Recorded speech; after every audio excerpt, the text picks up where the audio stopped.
Ich hätte nicht gedacht, dass wir so schnell hintereinander den nächsten Teil vom Chiptuning vom Mitbewerber haben. Aber so ist es nun mal. Ich erzähle euch mehr nach dem Intro.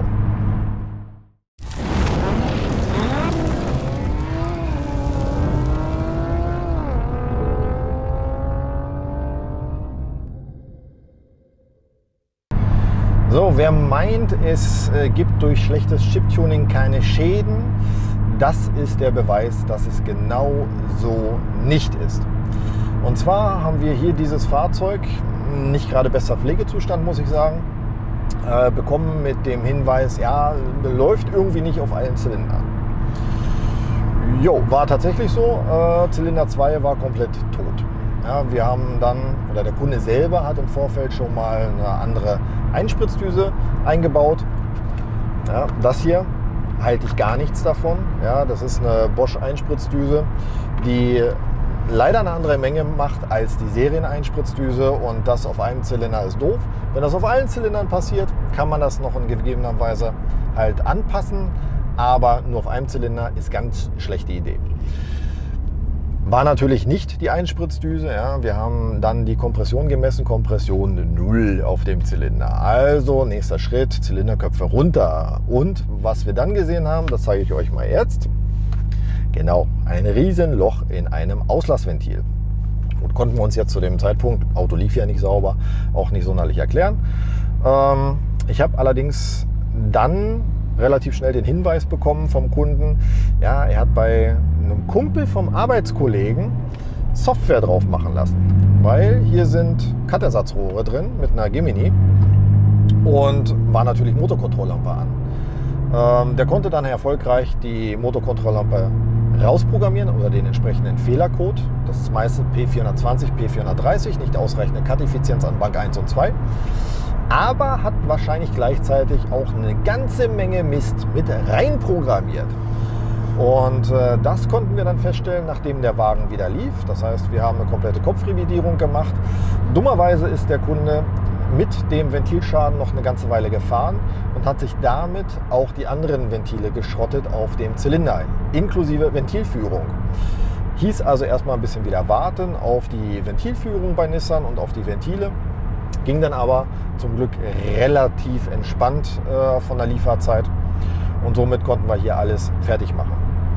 Kette aufgelegt, richtig aufgelegt diesmal. Also nicht, dass wir sie mal falsch aufgelegt hätten, aber wir legen sie in der Regel immer richtig auf. Und dann ja, ein bisschen gefahren und Logfile geschrieben. Und das Logfile, das zeige ich euch gleich mal in der Firma. So, ich möchte mit euch noch mal ganz kurz die Logfiles zerlegen, die ich aufgezeichnet habe. Ich habe bei dem, oder in der Eingangsmessung quasi, den Log relativ schnell abgebrochen bei 5000 Umdrehungen, weil mir das ein bisschen zu heiß war, die ganze Nummer, weil der Motor war ja erst wieder frisch von uns repariert und da muss man ja nicht einen neuen Schaden riskieren. Deswegen springen wir jetzt mal direkt in das erste Logfile mit der Software, die drauf war. So, ich habe euch jetzt hier mal ein Diagramm eingeblendet. Wir sehen jetzt hier eine rote Linie, das ist die Vorzündung. Wir sehen hier eine gelbe Linie, das ist das Benzin-Luft-Gemisch Target, also das Ziel. Dann halt die grüne und die blaue Linie, das sind die Lambda-Werte von Bank 1 und 2. Und hier die lilane Linie, das ist die Drehzahl, nur so als Anhaltspunkt. Wir sehen jetzt hier im Bereich, was haben wir hier, 2000, na komm, wir gehen mal auf 3000 Umdrehungen ungefähr. So, 3000 Umdrehungen, sehen wir hier schon eine Vorzündung von sportlichen 36 Grad. Das ist natürlich kernig, und ein Benzin-Luft-Gemisch von 14 und 13,6 auf Bank 1 und 2 bei einem Target von 12,89. Ihr seht, dass die blaue und die grüne Linie die gelbe Linie nicht berührt. Das ist schlecht. So, wir sehen jetzt auch, dass die rote Linie weiter nach oben kraxelt, und das ist absoluter Rekordwert. Ja, wir sehen jetzt hier bei 3775 Umdrehungen eine Vorzündung von 40 Grad. Ja, bei Was haben wir hier? 14,2 AFR-Wert auf der Bank 2 und 13,48 auf der Bank 1. Also das ist so, was ist das, Lambda 0,97 oder sowas. Also schon echt mager und dafür halt die Vorzündung Wahnsinn. Also wirklich echt brutal.